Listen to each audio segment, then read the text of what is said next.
सबको जय यीशु की। पुनर्जीवित प्रभु यीशु ख्रिस्त में मेरे प्यारे भाइयों और बहनों,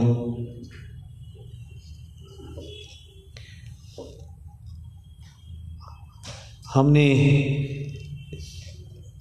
नए साल में प्रवेश किया है। आज नए साल का पहला शुक्रवार है। फादर अजीत ने हमको याद दिलाई है कि आज पहला शुक्रवार है और हम यहाँ इस सत्संग में हम पधारे हैं। प्रभु यीशु ख्रिस्त हमारे बीच में है, हमारा तारणकर्ता और मुक्तिदाता। और जब हम ये नया साल शुरू कर रहे हैं, कर दिया है, सन 2021 2021, ज़रूर हमारे दिल में कुछ ना कुछ ये डर की भावनाएं भी होंगी, क्योंकि ये जो बीत गया साल है वो वैसे ही लॉकडाउन में चल गया है। और अखबार बताते हैं, मीडिया बताता है कि और भी खतरनाक महामारी आ सकती है। यही जो कोरोना वायरस जो आया उसका वो भी बदल रहा है। इंग्लिश में कहते हैं वेरिएंट है, और एक उसका स्ट्रेन है, मतलब और भी खतरनाक यूके में फैल गया है। और इस तरह करके बहुत ही हम सुनते आए हैं, सुन रहे हैं। हमारे इंडिया में भी पहुंच गया है, कहते हैं केसेस मिले हैं उधर इधर, और भी लॉकडाउन होना है। तो इसलिए हमारे दिलों में जब हम ये सब कुछ हमारे सामने देखते हैं, जैसे कि बहुत बड़ा लहर हमारे सामने है, ज़रूर कभी कभी डर भी हो सकता है। अपने दिल में हम कांप भी सकते हैं। लेकिन प्रभु हमेशा हमें कहता है, हमारा प्रभु यीशु हमेशा हमें कहता है, डरो मत, मैं हूं तुम्हारे साथ, डरो मत। डरना नहीं।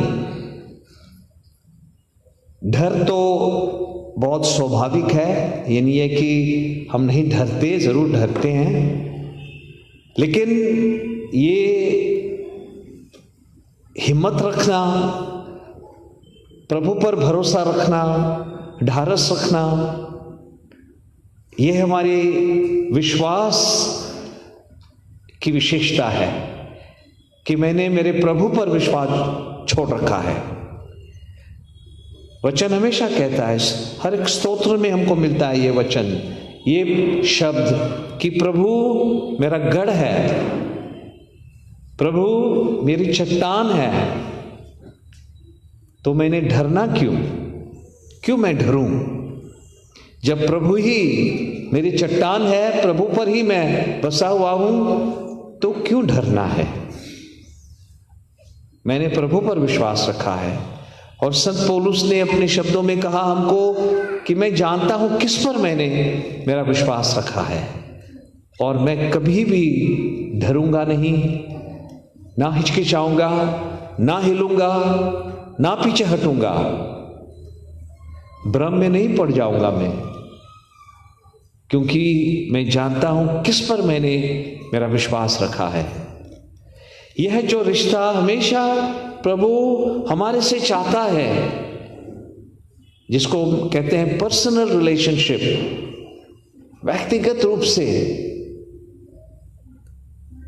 हमने ये रिश्ता बनाए रखना है हमारे प्रभु यीशु ख्रिस्त के साथ। हर वक्त की बातचीत,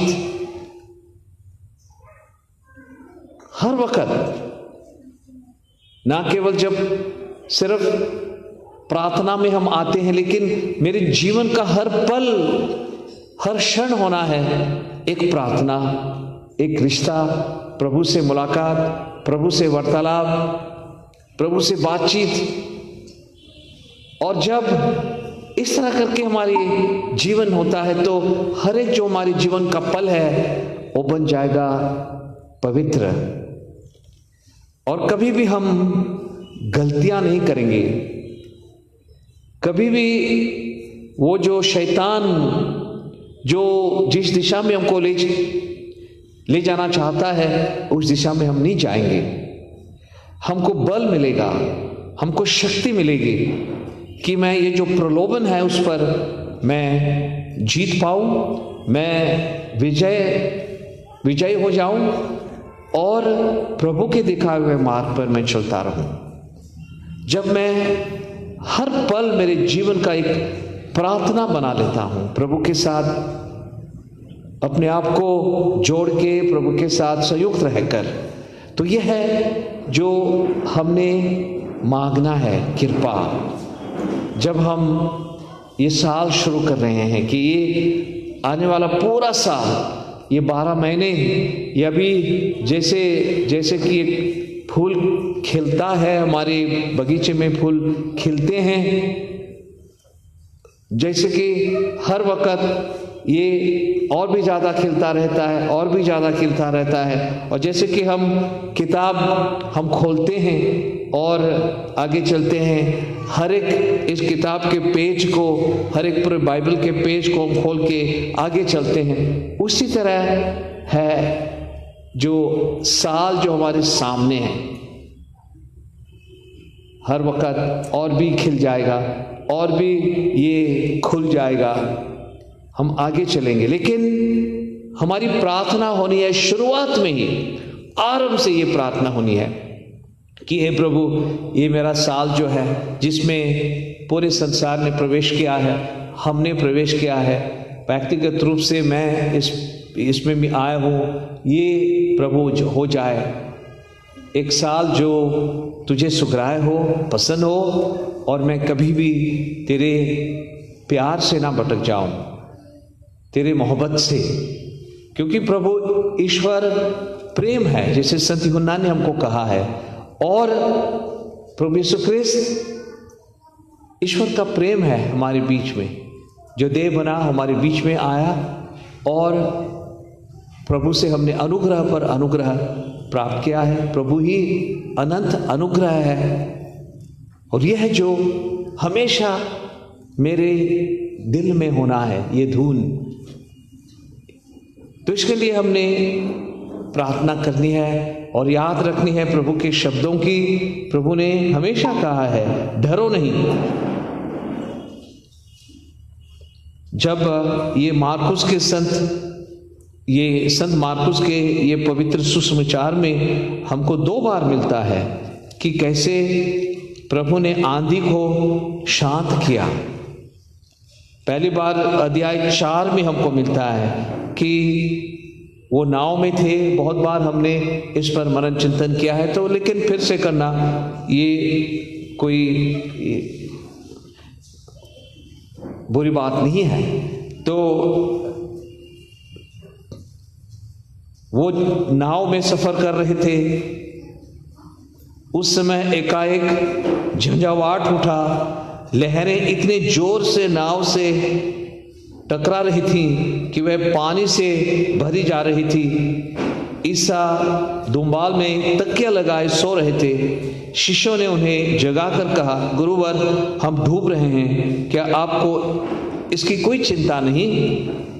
वे जाग गए और उन्होंने वायु को डांटा और समुद्र से कहा, शांत हो, थम जा। वायु मंद हो गई और पूर्ण शांति छा गई। उन्होंने अपने शिष्यों से कहा, तुम लोग इस प्रकार क्यों डरते हो? क्या तुम्हें अब तक विश्वास नहीं है? क्यों डरते हो? अब तक विश्वास नहीं है, क्यों डरे हो? यह जो प्रभु का प्रश्न है हमसे हमेशा, क्यों डरते हो? क्यों अल्पविश्वासी हो? संत पतरस से ये प्रश्न किया प्रभु ने, जब मत्ती के सुसमाचार में हमको मिलता है, जब प्रभु वो पानी पर चलकर आए और पतरस ने भी प्रभु से कहा, मैं भी आऊंगा। और चलने लगे। लेकिन उस वक़्त उसने लहर देखा, बहुत बड़ा लहर, और अपने बाएं लहर देखकर जब प्रभु पर नज़र हो रही थी उसकी, वो नज़र हिल गई और उसने लहर को देखा। लहर पर उसके आंखें लगी, और जब प्रभु से उसका मुंह मुड़ गया तब वो डरने लगा और उसी वक़्त डूबने लगा। जब तक कि प्रभु पर ही उसकी नजर लगी हुई थी, वो बिल्कुल नहीं डरा, क्योंकि प्रभु को देख रहा था। लेकिन जैसे उसका चेहरा मुड़ गया, मुंह मुड़ गया उस तरफ और लहर देखा और डर गया उस वक़्त।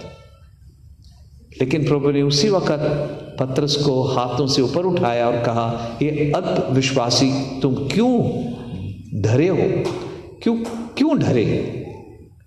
तो यह जो हमेशा प्रभु हमारे साथ करता है, हमारा जो डर है उसको प्रभु निकाल देता है, और प्रभु हमें विश्वास हमारा जो है वो दृढ़ करता है, सुदृढ़ करता है प्रभु। और इसलिए नया साल विश्वास के साथ शुरू करना बहुत जरूरी है, प्रभु पर विश्वास रखते हुए और प्रभु से ये कहते हुए कि प्रभु मुझे किसी भी चीज का डर नहीं है, मैं डरता नहीं हूं। जो समस्या है कितनी बड़ी क्यों ना हो, मैं डरूंगा नहीं। जो भी कठिनाइयां हैं कितनी बड़ी क्यों ना हो, मैं डरूंगा नहीं, क्योंकि हे प्रभु मैं जानता हूं किस पर मैंने मेरा विश्वास रखा है। कौन मेरी चट्टान है, कौन मेरा गढ़ है, कौन मेरी बुनियाद है, कौन मेरे जीवन की नींव है, किस पर मैं उसारा हुआ हूं, मैं जानता हूं हे प्रभु। तो यह है जो नए साल में हमेशा हमने कहते रहना है प्रभु से। और संत मार्कुस आगे भी उसी तरह और एक घटना है। पहले तो प्रभु ने अपने कितने लोगों को जो प्रभु के पीछे पीछे हो रहे थे और जिनको प्रभु ने रोटियों का चमत्कार करके उनको तृप्त कर दिया, सबको निहाल कर दिया प्रभु ने, वो हजारों लोगों को जो प्रभु के पीछे हो रहे थे प्रभु का वचन सुनने के लिए, और उनको कोई परवाह नहीं थी खाने की, क्योंकि खाना कहां से आएगा, कैसे हम अपना खाना खाएंगे, कौन हमारी भूख जो है उसको, ये भूख को तृप्त करेगा, इसके बारे हजारों लोगों ने नहीं सोचा था। सिर्फ प्रभु का वचन सुनना, प्रभु के पीछे पीछे चलना, हजारों लोग, रात हो गई और प्रभु ने अपने शिष्यों को कहा, उनको तुम ही दे दो जो देना है खाने के लिए। और उन्होंने कहा हम कहां से दे दें, कहां जाए? तो उसी वक्त प्रभु ने सब लोगों को बिठाया, और एक इनका वर्षन है, वो कहता है कि वहां पे कोई छोटा बच्चा था, उसके पास थोड़ा सा खाना था, तो शिष्यों ने कहा कि हे प्रभु यहाँ पर एक बच्चा है, उसके पास है कुछ खाना, तो प्रभु ने कहा उसको ले आओ यहाँ पे। और ये बच्चा जो है, बच्चा आकर उसने प्रभु के हाथों में जो खाना लाया था वो दे दिया, और उसी पर प्रभु ने आशीष दे दी, पिता से प्रार्थना करी और कहा ये बांट दो सबको। और सब तृप्त हो गए, सब ने खा लिया, और 12 ये टोकरियां भी रह गई जो टुकड़े रह गए थे।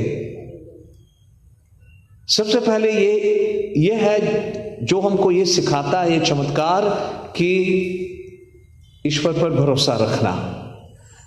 दूसरा जो संदेश है कि छोटे बच्चे जो होते हैं उदार मन के और दिल के भी होते हैं, उसी तरह हमने भी उदार होना है हमेशा। और निस्वार्थ भाव से जो मेरा है वो बांटने के लिए मैंने तैयार रहना है। देखो अभी छोटा बच्चा था, यहाँ पे चट्टू है, तो हमेशा मांगो तो दे देंगे। यह है जो प्रभु ने हमेशा कहा है हमको ना, कि हमारा दिल होना है एक मासूम बच्चे के समान, क्योंकि बच्चे हमको सिखाते हैं। जब तक कि हमारा दिल एक छोटे मासूम बच्चे के समान नहीं होता है, प्रभु ने कहा तुम स्वर्ग राज में कभी भी प्रवेश नहीं कर पाओगे। तो यह है दूसरा संदेश जो प्रभु ने हमको दिया है। और किसी उदार मन के और दिल के होना है। और तीसरा संदेश यही है, जब हम उदार मन के और दिल के होते हैं, तब ईश्वर का आशीर्वाद प्रचुर मात्रा में हमारे ऊपर आ जाता है और हम सब तृप्त हो जाते हैं। जब हम एक दूसरे का ख्याल रखना शुरू करते हैं, तब सबको मिल जाता है, सबको मिल जाता है। जब हम निस्वार्थी होते हैं, सबको मिल जाएगा। कोई भूखा नहीं रहेगा, कोई प्यासा नहीं रहेगा, कोई नंगा नहीं रहेगा, कोई अजनबी नहीं रहेगा, क्योंकि हमारे दिल में ये ख्याल होगा कि क्या हुआ है मेरे भाई के यहाँ, मेरे बहन के यहाँ क्या हुआ है, तो मैं जाऊंगा वहां पे। तो यह है जो प्रभु ने हमको सिखाया है, और तब ईश्वर का आशीर्वाद आ जाता है। अगर लोगों ने शायद कुछ खाना लाया था और एक एक करके बैठे वो खाने लगे थे, तब ये चमत्कार शायद नहीं होता। कई लोग, बहुत सारों ने तो शायद खाना बिल्कुल ही नहीं लाया था। तो ये होता है जो जब हम स्वार्थी होते हैं, इस तरह की बातें होती हैं। तो प्रभु ने हमको सिखाया है कैसे हमने निस्वार्थ मन के और दिल के होना है। तो हमारा साल ऐसे होना है कि जो ये हमारे दिल में जो अंधेरा है, जो तम है, वो खत्म हो जाए और वहाँ ईश्वर की रोशनी आ जाए, अनुग्रह आ जाए। वहाँ पे ईश्वर का अनुग्रह मुझे भर दे और मेरा मन, दिल, जीवन सब कुछ चमके। यह वो तारा जो हमेशा चरनी के ऊपर ये हम बनाते हैं, जो ज्योतिषियों ने देखा और उसको देखकर उसी तारे के संचालन से वो पहुंच गए चरनी तक। इस तारे का मतलब है कि मुझे ईश्वर का ये चानन मिला है, ये ज्योति मिली है, प्रकाश मिला है और अंधकार दूर हो गया है।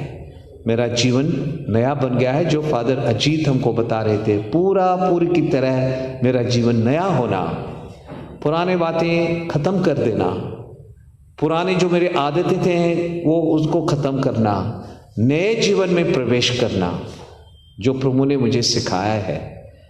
एक प्यार का जीवन, ये एक दूसरे का ख्याल रखने का जीवन, उदारता का जीवन, क्षमा का जीवन, छोटे मासूम बच्चे के समान होने का जीवन, मतलब नम्रता का जीवन, विनता का जीवन, अपने दिल में कुछ घमंड नहीं रखना, अहम नहीं रखना, अपने आप को दूसरों से बढ़कर नहीं समझना। संत पौलुस ने हमें कितनी बार ये कहा, अपने आप को दूसरों से बढ़कर ना समझो, लेकिन जैसे प्रभु यीशु बन गए दास और अपने आप को खाली कर दिया, उसी तरह अपने आप को खाली करने को सोच लिया करो हमेशा।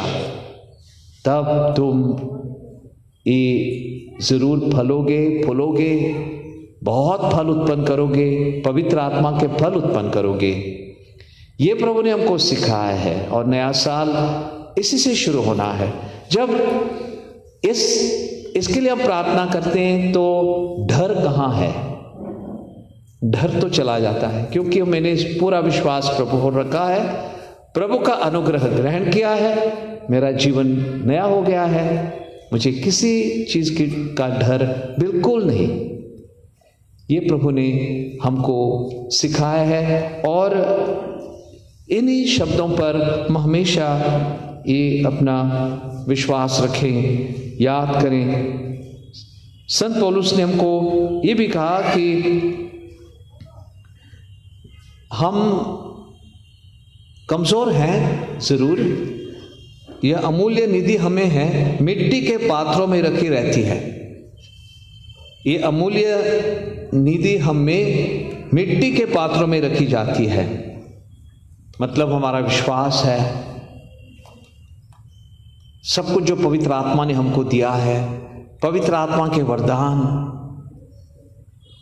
हमको जो बुलावा मिला है प्रभु यीशु ख्रिस्त में, लेकिन मिट्टी के पात्रों में रखी रहती है, जिससे यह स्पष्ट हो जाए कि यह अलौकिक सामर्थ्य हमारा अपना नहीं बल्कि ईश्वर का है। हम सामर्थ्यवान हैं, हम बलवान हैं, साहस भरे लोग हैं, प्रभु पर विश्वास करने वाले लोग हैं, लेकिन यह शक्ति प्रभु से आती है, मेरे से नहीं, ये प्रभु से आती है। हम कष्टों से गिरे रहते हैं परंतु कभी हार नहीं मानते। कष्टों से जरूर हम गिरे रहते हैं।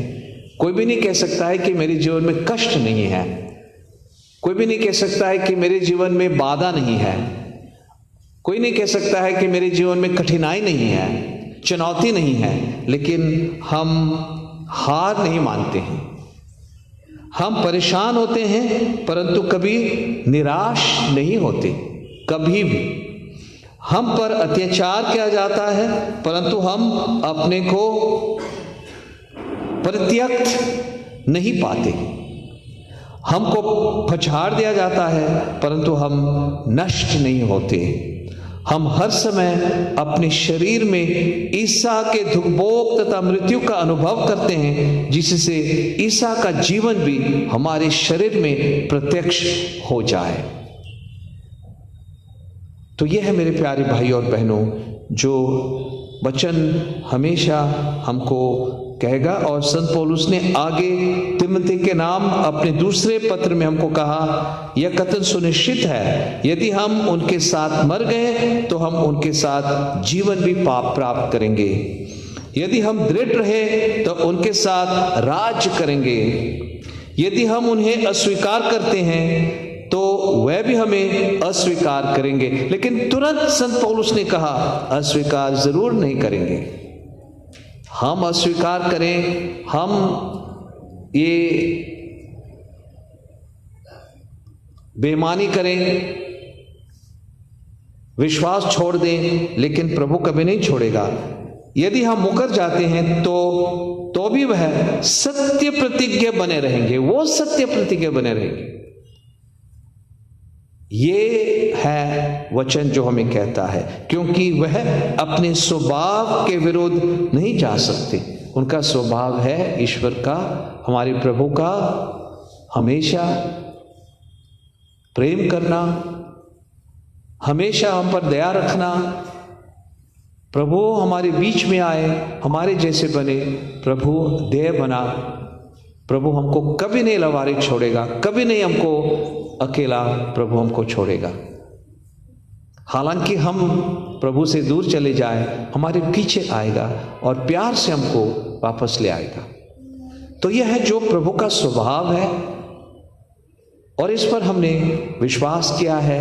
हमने कभी भी डरना नहीं है, लेकिन जो प्रभु ने हमको सिखाया है उस पर हमें अग्रसर करने की, हमेशा उसके लिए हमने प्रार्थना करनी है। और भी जो पुराने व्यवस्थान के जो स्तोत्र हैं कितने अच्छे हैं, साम्स जिसको हम कहते हैं इंग्लिश में, कितने अच्छे। 103 जो साम है वहाँ कहा गया है, मेरी आत्मा प्रभु को धन्य कहो, मेरे अंतरतम उसके पवित्र नाम स्तुति करो। मेरी आत्मा प्रभु को धन्य कहो और उसका एक भी वरदान कभी नहीं भुलाओ। वह तेरी सभी अपराध क्षमा करता और तेरी सारी दुर्बलताएं दूर करता है। वह तुझे सर्वनाश से बचाता और दया और अनुकंपा से संभालता है मेरा प्रभु। वह जीवन भर तुझे सुख शांति प्रदान करता और तुझे गरुड़ की तरह चिरंजीवी बनाता है। प्रभु न्यायपूर्वक शासन करता और सब पद दलितों का पक्ष लेता है। उसने मूसा को अपने मार्ग दिखाए और इस्राएल को अपने महान कार्य। और आगे, वह ना तो हमारे पापों के अनुसार हमारे साथ व्यवहार करता, हमारे पापों के अनुसार हमारे साथ व्यवहार नहीं करता, और न हमारे अपराधों के अनुसार हमें दंड देता है। यह हमारा प्रभु कभी भी हमारे पापों के अनुसार हमारे साथ व्यवहार नहीं करता और न हमारे अपराधों के अनुसार हमें दंड देता है।